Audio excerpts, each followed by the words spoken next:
మన తిరుమల వైభవం యూట్యూబ్ ఛానల్కు స్వాగతం. ఈరోజు మరో వీడియోతో మీ ముందుకొచ్చేశాం. ఎన్నో ఆసక్తికర అంశాలతో మీ ముందుకొస్తున్న మన తిరుమల వైభవం ఛానల్ తప్పక సబ్స్క్రైబ్ చేయండి. ఇక వీడియోలోకి వెళ్ళిపోదాం. నమస్కారం.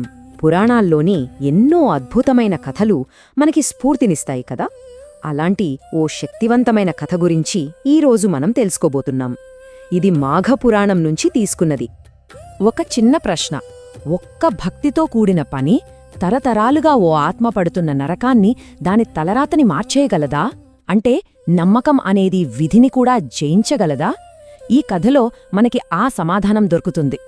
ఇంకో విషయం, ఇప్పుడు ఈరోజు మనం చేసే ఒక చిన్న కార్యం ఎప్పుడో జరిగిపోయిన పాపాలను, గతాన్ని మొత్తం కడిగేయగలదా? అదెలా సాధ్యం? కర్మ సిద్ధాంతంలోని ఈ లోతైన విషయాన్ని ఈ కథ మనకు విడమరిచి చెబుతుంది.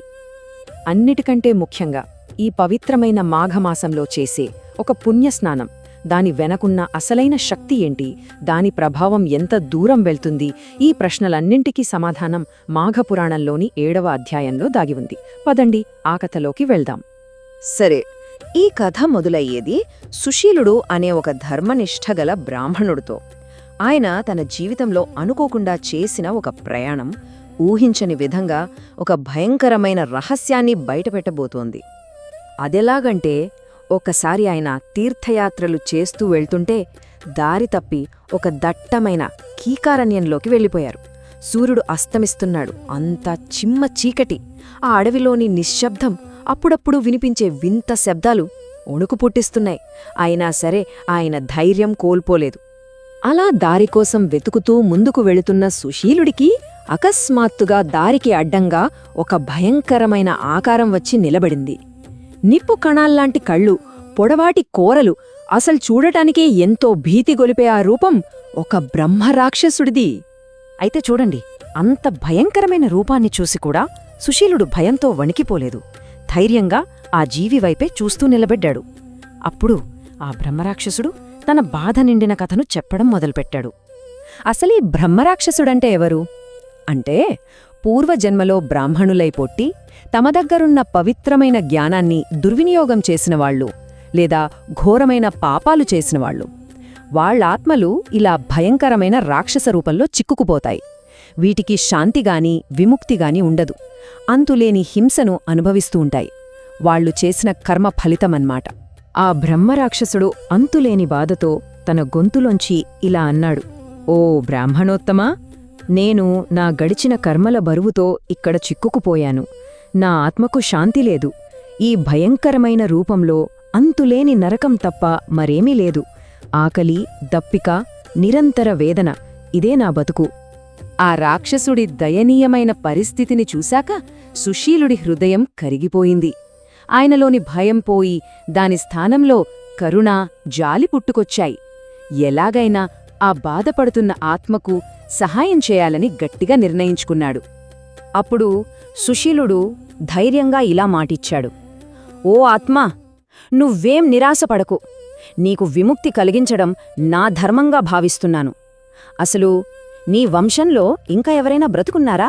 ఉంటే చెప్పు, నేను వాళ్లని వెతుక్కుంటూ వెళ్ళి నీకు మోక్షం ఎలా వస్తుందో ఆ మార్గాన్ని వారికి వివరిస్తాను. ఆ బ్రహ్మరాక్షసుడు చెప్పిన ఆనవాళ్లను పట్టుకుని సుశీలుడు గోకర్ణం అనే గ్రామానికి ప్రయాణమయ్యాడు. అక్కడ ఆ వంశానికి చెందిన చివరి వారసుడైన భాస్కరుడు అనే వ్యక్తిని కనుగొన్నాడు. ఆ తర్వాత అడవిలో జరిగిన ఆ భయంప్రామైన సంఘటన గురించి, వాళ్ల పూర్వీకుడు దీనస్థితి గురించి పూసగుచ్చినట్టు వివరించాడు. ఇక్కడ చూడండి, సుశీలుడు కేవలం సమస్యను చెప్పి వదిలేలేదు, దానికి ఒక స్పష్టమైన, శక్తివంతమైన పరిష్కారాన్ని కూడా చూపించాడు. ఆ విముక్తి మార్గమే పవిత్రమైన మాఘస్నానం.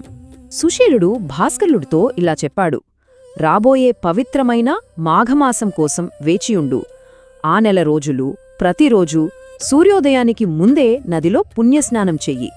ఆ తరువాత నీ పూర్వీకులకు శ్రద్ధగా పితృతర్పణాలు అర్పించు. అయితే అన్నిటికంటే ముఖ్యమైందేంటంటే, ఈ పనులన్నీ కూడా ఎంతో స్వచ్ఛమైన, నిస్వార్థమైన భక్తితో చెయ్యాలి.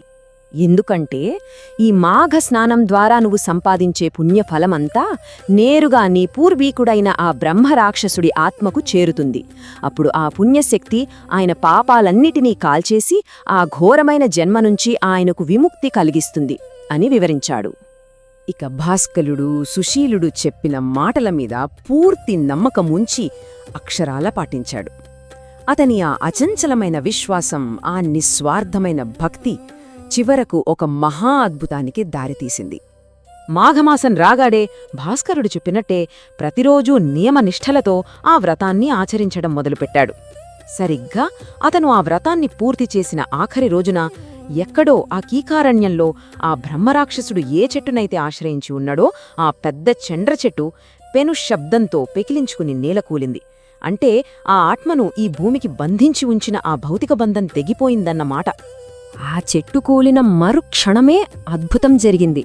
ఆ భయంకరమైన బ్రహ్మరాక్షసుడి రూపం మాయమైపోయి ఆ స్థానంలో కాంతివంతమైన దివ్య శరీరం గల ఒక దేవతామూర్తి ప్రత్యక్షమయ్యాడు. అంతవరకు వేదనతో ఉన్న ఆ ముఖంలో ఇప్పుడు అంతులేని శాంతి, కృతజ్ఞతాభావం వెల్లివిరిశాయి.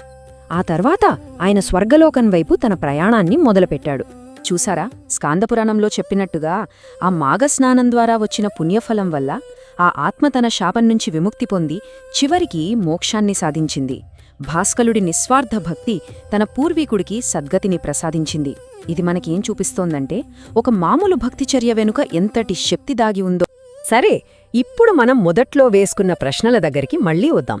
ఒక్క భక్తిచర్య ఒక ఆత్మ తలరాతును మార్చగలదా? అవును, ఖచ్చితంగా మార్చగలదు. మనమిప్పుడు చేసే ఆచారాలు మరణాన్ని కూడా దాటి గడిచిపోయిన పాపాలను కడిగేయగలవా? కడిగేగలవు. మరి మాఘస్నానం యొక్క అసలైన శక్తి ఏంటి? జీవించి ఉన్నవారిని వారి పూర్వీకులతో కలిపి వారికి శాంతి మార్గాన్ని చూపించడమే దాని నిజమైన శక్తి.